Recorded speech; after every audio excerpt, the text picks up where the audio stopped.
Oke, salam jumpa. Pada video kali ini, kita akan mempraktikkan pengujian validitas, pengujian one way ANOVA menggunakan SPSS. Oke, one way ANOVA bisa kita gunakan kalau kita ingin membandingkan sesuatu eh, pada lebih dari dua kelompok. Lebih dari dua kelompok, namun hanya memiliki satu faktor. Satu faktornya. Misalnya, ini ya, data ini itu kita ingin membandingkan tingkat kelelahan dari para perawat yang kerjanya itu shift-shiftan gitu ya. Nah, faktornya itu cuma shift aja gitu. Nah, kalau misalnya teman-teman itu punya faktor yang lain, misalnya apa, usia misalnya. Nah, itu kita tidak lagi bisa menggunakan one way ANOVA. Mungkin lebih tepatnya kita menggunakan two way ANOVA. Tapi ini kita menggunakan one way ANOVA karena hanya satu faktor yang mempengaruhi kelelahan, yaitu shift. Ya, shift ini. Nah, kelelahan ini sebagai variabel dependen gitu ya. Nah, ya, shift ini dibagi atas tiga kelompok ya, yaitu eh, perawat yang shiftnya pagi hari diwakili dengan kode satu, perawat yang shiftnya di siang hari diwakili oleh kode 2, dan perawat yang shiftnya malam hari diwakili oleh kode 3. Nah, ini. Jadi ada tiga kelompok shift ya, yaitu mereka perawat yang shiftnya pagi, perawat yang shiftnya siang, dan perawat yang shiftnya malam. Dan ini adalah skor kelelahan mereka yang sudah diukur ya. Ini skor kelelahan mereka. Nah, langkah selanjutnya mungkin untuk yang shift ini kan karena kita masih pakai kode ya. Jadi kita harus memberikan penjelasan gitu ya. Memberikan penjelasan atau values ke sini, ke shift ini. Nah, ini saya sudah buat di sini. Nah, ini. Jadi sudah saya buat. Kode satu itu labelnya pagi, kode 2 itu siang, kode 3 itu malam. Ya. Oke, ya, seperti itu ya. Jadi kita harus memberi label pada kode itu. Oke, sudah. Nah, sekarang kita akan mulai menganalisis ya, menggunakan one way ANOVA.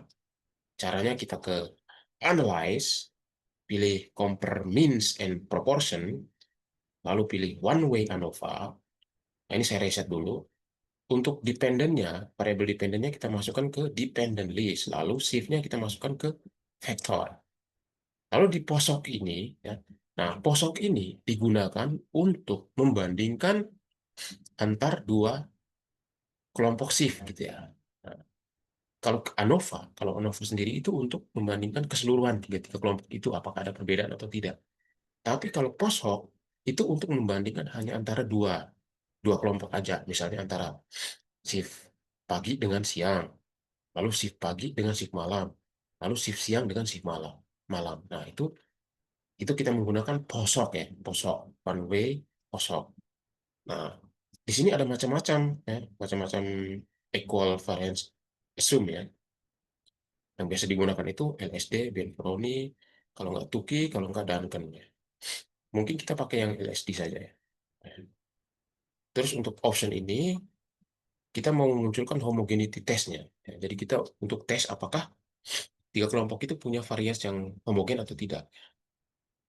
Nah, kalau misalnya variasi homogen, maka kita bisa lanjut. Lanjut untuk pengujian ANOVA sama posok tadi. Terus means plot ini juga kita centang untuk memperlihatkan plotnya. Plot apa? Plot meansnya, plot rata-rata. Jadi nanti akan di plot itu dia akan memperlihatkan mana mana sih yang memiliki tingkat kelelahan paling tinggi berdasarkan rata-ratanya, ya, berdasarkan rata-ratanya. Oke, lalu continue. Terus oke. Nah, ini dia teman-teman hasilnya. Tabel pertama itu adalah test of homogeneity-nya, homogeneity of variance.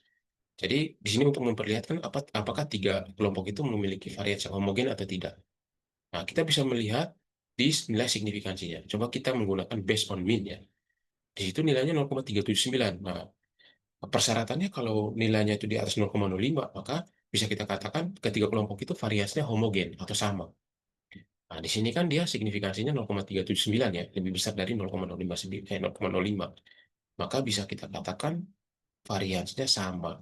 Sehingga kita bisa lanjutkan ke ANOVA, eh, pengujian ANOVA-nya. Nah, pengujian ANOVA-nya di bawah ini. Nah, kita lihat di sini signifikansinya kurang dari 0,01, bahkan kurang dari 0,05.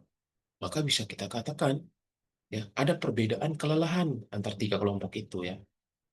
Jadi antar tiga kelompok itu memiliki perbedaan kelelahan ya, perbedaan kelelahan. Nah, sekarang kita ke post hoc-nya. Nah, di post hoc-nya ini kita lihat ya antara yang pagi dengan siang itu nilai signifikansinya itu di bawah 0,01 bahkan di bawah 0,05.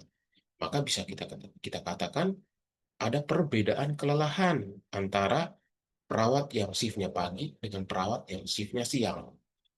Lalu pagi dan malam, ya pagi dan malam itu 0,023. Nah, ini juga masih di bawah 0,05. Maka bisa kita katakan ada perbedaan kelelahan antara perawat yang shiftnya pagi dengan perawat yang shiftnya malam. Lalu untuk yang siang dan malam itu 0,7 ya, siang dan malam. Bukan ini 0,017. Nah, ini juga masih di bawah 0,05. Maka bisa kita katakan ada perbedaan kelelahan antara perawat yang shiftnya siang dan perawat yang shiftnya malam. Jadi bisa kita katakan seluruh mereka semua ini ada perbedaan kelelahan gitu ya. Nah, lalu kelelahan rata-rata kelelahan itu yang paling tinggi yang mana? Kita bisa lihat di means plotnya. Nah, di means plot ini bisa kita lihat bahwa mereka perawat yang shiftnya siang itu memiliki tingkat kelelahan paling tinggi dibandingkan yang pagi dan malam. Lalu di urutan kedua itu baru perawat yang shiftnya malam. Dan yang tingkat kelelahan paling rendah itu adalah perawat yang shiftnya pagi. Nah, seperti itu. Oke, saya kira demikian saja video saya kali ini. Semoga video ini bermanfaat. Terima kasih.